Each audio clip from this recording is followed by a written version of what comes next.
सप्तकोटिषु मन्त्रेषु मन्त्रः पञ्चाक्षरो महान् ब्रह्मा विष्णवादि देवेषु यथा शम्भुर्महत्तरः. This verse is present in the Shiva Mahapurana and also in Siddhanta Shikamani quoted by Jagadguru Renukacharya. It is described that in the Vedas there are 7 crore mantras actually. 7 crore mantras are there.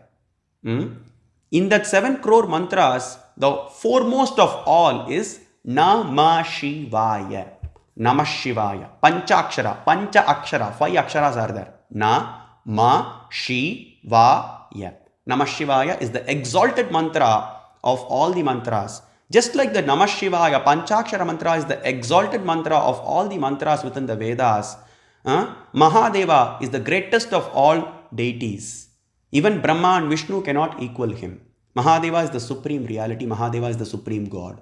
That's what it says. There are 7 crore mantras. But now, because of Kali Yuga, the yugas are classified into 4 yugas. Satya, Treta, Dwapara and Kali. Satya Yuga, it is described that the scale of Dharma was 4 out of 4. Everything will be well organized. Everything was well organized in Satya Yuga, back in Satya Yuga. Treta Yuga, the scale of Dharma was 3 out of 4. There is 1 reduction. And then it is 2 out of 4 in Dwapara Yuga. In Kali Yuga, it is 1 out of 4. And that's why the availability of the Vedas are also less. We don't have all the 7 crore mantras in the Vedas that is available to us. In Rig Vedam, 10,552 mantras are available. In Samavedam, 1,875 mantras are available. In Yajurvedam, 1,976 mantras are available. In Atharvana Vedam, 5,977 mantras are available. That is what is available. So, the knowledge, the focus also in Kali Yuga is more on other things, as we discussed, in name, fame, wealth, knowledge, beauty and power, and not in knowing about God. So, the knowledge also reduces. And Upanishads, that forms the crux of the entire Vedas, because the Jnana part, it teaches about that Bhakti and Jnana part. The Upanishads talk about, it describes the supreme reality. It describes the features of the supreme reality. How the supreme, what is the identity of the supreme? Uma sahayam parameshwaram prabham trilochanam neelakantam prashantam dhyatva munirgacchati bhutayonam samasta saksham tamasak parasta. Kaivalya Upanishad states. That supreme reality is eternally with that Parashakti, who is called as Uma or Ambika. And then he is also 3-eyed, Trilochanam, and Neelakantam. He is described as dark-necked. And Mahadeva, after drinking the halahala poison, he became blue-necked or blue-throated. That's why Neelagriva Shidikanta. Neelagriva Shidikanta Sharva Adaha Kshamachara. It comes Neelagriva. Name comes 6 times in Rudram. Shidikanta comes 3 times in Rudram. So Neelagriva, what does it mean? Neela, blue. Griva means neck. So, blue-necked Lord. That's how the Vedas glorify. Upanishads also glorify. And Hiranmayogam Shivarupamasmi. Hiranmaya Purushaha. Saya Esho Antarakritaya Akashaha. Hiranmaya Purushaha. Namo Hiranyabhagave Hiranyavarnaya Hiranyarupaya Hiranyapatage Ambikapatage Umapatage Pashupatage Namo Namaha. That supreme reality is also described as golden. He has a golden effulgence coming out of his body. Hiranmayena patrena satyasya pihitam mukam. That's how it is described. The Upanishads talk about who is the supreme reality in a hidden way. There are many more verses which I'll be quoting. And then we have this forms the Shruti part. Vedas and Upanishads form the Shruti part. And then Agamas. Under Agamas, we have many Agamas. We have Bauddha, Jaina, Hiranyagarbha, Vaishnava, Kaumara, Ganapatya, Shakta and Saura. So the Bauddha Agamas are the followers of Buddha, and the Jain Agamas are the followers of Mahavir Jain. Hiranyagarbha Agamas deal with how to attain Brahma. Ganapatya Agamas deal with how to attain Ganapati. And one should not get confused with Ganadipatyam and Ganapatyam. Ganapatyam means a follower of Ganapati, whereas Ganadipatyam means becoming the leader of the Ganas. Atharva Shiras ends by saying one who reads this Upanishad will attain the post of Ganadipatya, which means the leader of the Ganas. He becomes the leader of the Ganas in Parakailasha and he gets the chance to serve eternally Mahadeva. So Ganadipatyam is different, Ganapatyam is different. Sauram, because people get confused sometimes, so I just want to explain in detail. Sauram means the followers of Surya. Vaishnavam, the followers of Vishnu. And Shaktam means Shakta Agamas. We have followers of Shakti. And then Kaumaram, the followers of Kartikeya. And then finally Shaivam, the followers of Shiva. Now all these Agamas are ultimately given by Mahadeva only. So we see why he gives all these Agamas when he is the essence of everything. Why he talks about other gods, attaining other gods like Brahma, Vishnu, Ganapati, Kartikeya. Why he talks about them is that because every jiva cannot have the understanding. It doesn't have the capability of understanding Mahadeva. So that's why he says, okay, but Mahadeva is Karuna Sagara. He says, Gyagena Kinchit Govinda, Nanamasyeha Kinchana, Nopasye Kanchana Hare, Naja Pishyeha Kinchana. Oh, demigods, Brahma, Vishnu and Indra. Samba Shiva says that to Indra, Brahma and Vishnu. Oh, Devatas, I am not meditating on anybody. I am not worshipping anybody. I am not waiting on anybody. I am not chanting the mantra of anybody. But I act as if I am doing these things for the welfare of the world. Every jiva, see, Mahadeva is Karuna Sagara. He doesn't want other jivas to take up atheism. At least there should be some concept of God, belief in God. And that's why he gives all these agamas so that the jiva, it is described also in the Shastras, the jiva who takes up to Ganapatyam, after practicing that path for many, many births, it will come to the fold of Shaivism. And then likewise, a person who takes up to Vaishnavism or Pancharatram, after taking many, many births, it will come to the fold of Shaivism. The same with Kaumaram or Shaktam. Ultimately, the Shaiva Agamas alone align completely with the Vedas. And now, coming to how actually the Shaiva Agamas align completely with what the Vedas say. Shaiva Agamas alone, the 28 Agamas that Mahadeva gives, completely aligns with the Veda. Other paths like Ganapatyam or Pancharatram or Kaumaram, only portions of the Veda, they agree only with the portions of the Veda. But the Shaiva Agamas alone completely aligns with the Veda. In Shaiva Agamas, there is a beautiful verse in Karana Agama, chapter 1, verse 9. Atyashramam Pashupatam Shampavam Tatshirovratam Ityevam Namabih Punyai Nigamanteshu Giyate. Agamas come from the mouth of Mahadeva. We discussed that. Nigama is the Veda. Nigamas come from the breath of Mahadeva. And Mahadeva explains to Parashakti, oh dear Parashakti, there are 4 vratams described. Now vratam in general means fasting. People do fasting, asking for some material things, right? From God, Mahadeva. I do this, I do that. Okay, you have to give me this in return. True love and true devotion to Mahadeva, there should not be any expectation. So, Ityevam, he describes there are 4 names described in the Upanishads or the Vedas, which talk about how to attain. There are 4 names described in the Vedas: Atyashramam, Pashupatam, Shambhavam, Shirovratam. These 4 names are synonymous, oh dear Parashakti, and they talk about how to attain me. That's what Mahadeva says. And the Upanishads completely talk about these 4 names only. Shvetashpatara Upanishad and Kaivalya Upanishad talks about Atyashrama Vratam. And then Bhasmajabala Upanishad and Kalagni Rudra Upanishad talks about Shambhava Vratam. And then Mundaka Upanishad, the second last verse of Mundaka Upanishad talks about Shiro Vratam. And then finally, Mahapashupata Vratam is spoken of in the Atharvashiras Upanishad, which I will be touching tomorrow. So, these are the, if you see, it's kind of synonymous. I explained. What are these actually? What does this mean actually? Atyashramam, Pashupatam, Shambhavam, Shirovratam. All these are synonymous, but what does it mean? It describes that one should embellish or decorate his body with his or her body with the holy ashes. And our agamas describe that one should apply the ashes in 32 places on one's body. Makuta Agama describes that. And then one should also decorate one's forehead with the holy ashes. And then wear the Rudraksha Mala. Do Shivalinga Upasana. Meditate on and also having a Shivalinga and also having a Shiva Vigraha, because he is Saguna Brahmam. He has a beautiful form. His form alone is eternal. His form is completely spiritual, indestructible. Namah Shivabhyam, Navayavvanabhyam, Parasparaslishtha Vapurtarabhyam, Nagendra Kanya, Vrishaketanabyam, Namo Namak Shankarah Parvatibhyam. He is the oldest of the oldest, Jyeshta.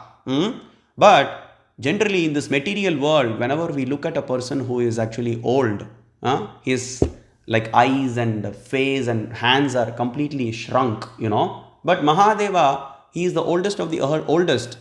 He doesn't have birth and he looks like a young person. Nava Yavvanam. Parashakti and Paramashiva are Yavvanam. They are looking like 5-year-old kids clinging and hugging together.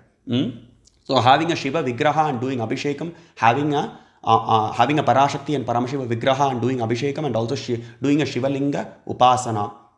And then meditating and following all the 9 folds of Bhakti as described in the Siddhanta Shikamani, meditating on Parashakti and Paramashiva, serving Shiva Bhaktas like servant. It's very, very important to serve Shiva Bhaktas. Only by serving Shiva Bhaktas, you get Shiva Bhakti. So that is what these are the characteristics and qualities that are mentioned for these 4 names in the Shastras. Shirovratam is explained in Devi Bhagavata Mahapurana, 11th chapter, 11th canto, 12th chapter by Vishnu to Narada Muni. Vishnu says the fact that the forehead has been created like this. We have a horizontal forehead, right? We don't have a vertical forehead. The fact that the forehead has been created like this is to apply the holy ashes. So when you apply, usually you can check, when you apply the 3 lines on your forehead, it completely fills your forehead, right? So that is why Vishnu says the reason why Creator has created the forehead like this is to apply the 3 lines. Now, if you want to apply some other mark, for example, tilak, your forehead would have been perpendicular, right? But it is actually horizontal, and the reason it is created like this is to apply the holy ashes. And if you see different countries, we go to different countries. In China, usually people have small eyes, and in some places, in some countries, the nose is bigger, and the nose is actually sometimes smaller in different countries. People have small noses, and people have small mouths and bigger mouths, but the forehead is the same. When you apply the 3 lines, it completely fills the forehead, and that's why Vishnu says it is very important to apply the Tripundra or Basma on the forehead. So and meditating, doing smaranam, meditating on the divine form of Parashakti and Paramashiva as described in the scriptures. Shuddha Spatika Sankasham Trinetram Panchavatrakam. He is the oldest of the oldest and youngest of the youngest and greatest of the greatest and smallest of the smallest. Anoraniyan Mahato Mahiyan Atma Guhayam Nihitosya Jantoho. So that's how these 4 vratams are described. And these 4 vratams, it is also described by Vishnu. The Shiro Vratam this is what it means. This explanation that he gave, Vishnu gives to Narada about Shiro Vratam, applying ashes and wearing the Rudraksha, meditating on Parashakti and Paramashiva. This cannot be stolen. Shiro Vratam means this only. It cannot be stolen and it cannot be applied to meditating on another god or anything like that. So this is what it means. So our Upanishads talk only about these 4 vratams and how Shaivism alone completely aligns with what the Vedanta says and Agamas say and Smritis say. We see that. In Karana Agama, chapter 8, verse 4. So we saw many things about the importance of human life and who is God ultimately and how to attain Him. There are many paths, and let's talk about one of the very important suktams in the Vedas. We saw Veda is the final word. We'll be seeing that in Karana Agama, chapter 8, verse 4. It describes Vidyasu Shruti Rutkrishta Rudra Ekadashini Shrutau Tatra Panchaksharas Tatra Shiva Iti Aksharadvayam. Vidyasu Shrutirutkrishta Rudra Ekadashini Shrutau Tatra Panchaksharas Tatra Shiva Iti Aksharadvayam. It describes Vidya of all the knowledges. We are behind material knowledge. Material knowledge is temporary. We saw that. The highest knowledge is the knowledge of Mahadeva. Nasti kinchit Shiva Jnanam. Shiva Jnanam is the highest of all.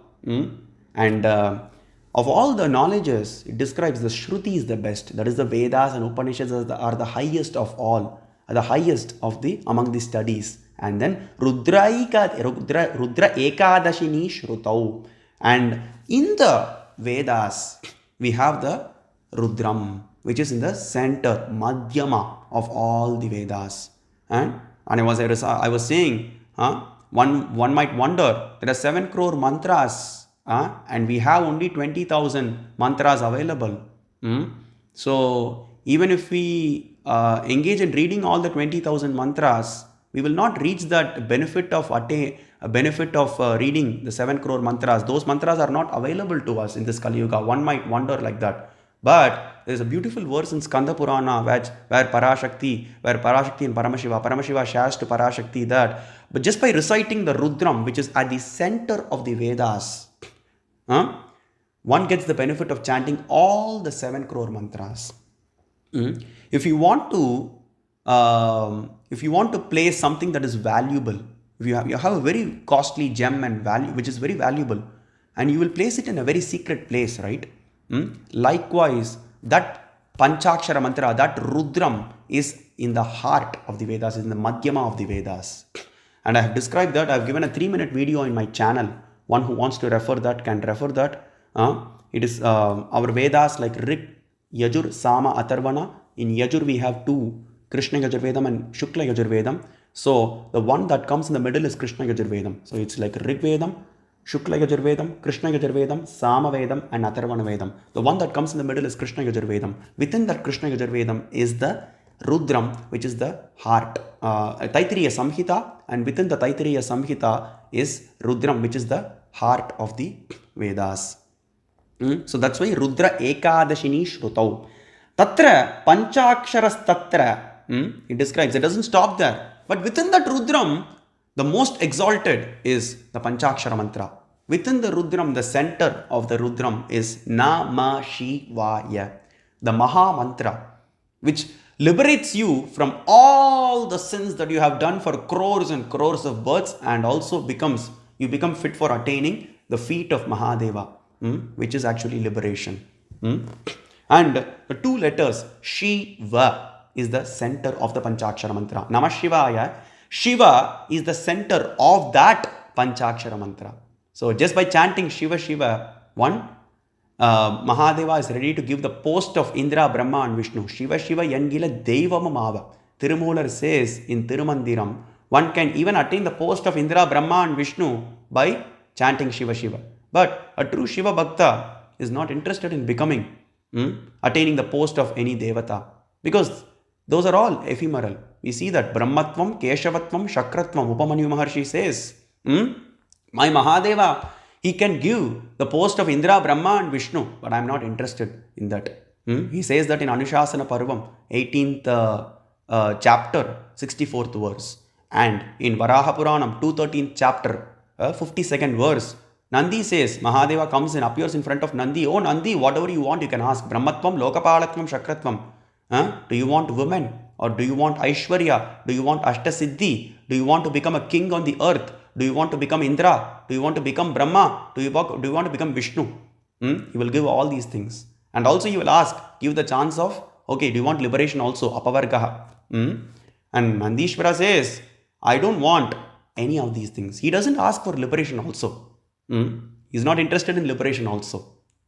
Liberation is when Mahadeva knows whether you are destined to get liberation or not.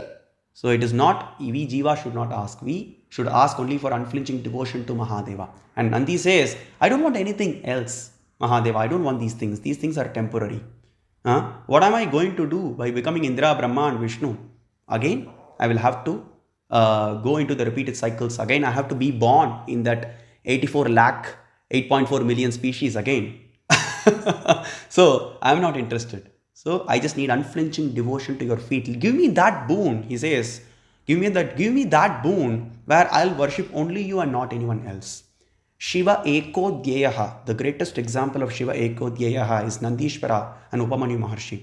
The same with Andhaka. Andhakasura says the same thing. And he becomes Bringi, he attains the Sarupyam of Mahadeva. And we'll be seeing what is moksha and the different kinds of moksha that are explained in the Shastras. Now, we saw that Shiva is the center of the Panchakshara mantra and Shiva is the greatest of all. So like Shruti is the best among the studies and then of the Veda, among the Vedas, the Veda is the highest knowledge, and within the Vedas you have the Rudram. Chanting of Rudram is the highest, and within the Rudram you have the Panchakshara mantra, and within the Panchakshara mantra that Shiva Namam alone is enough to liberate one.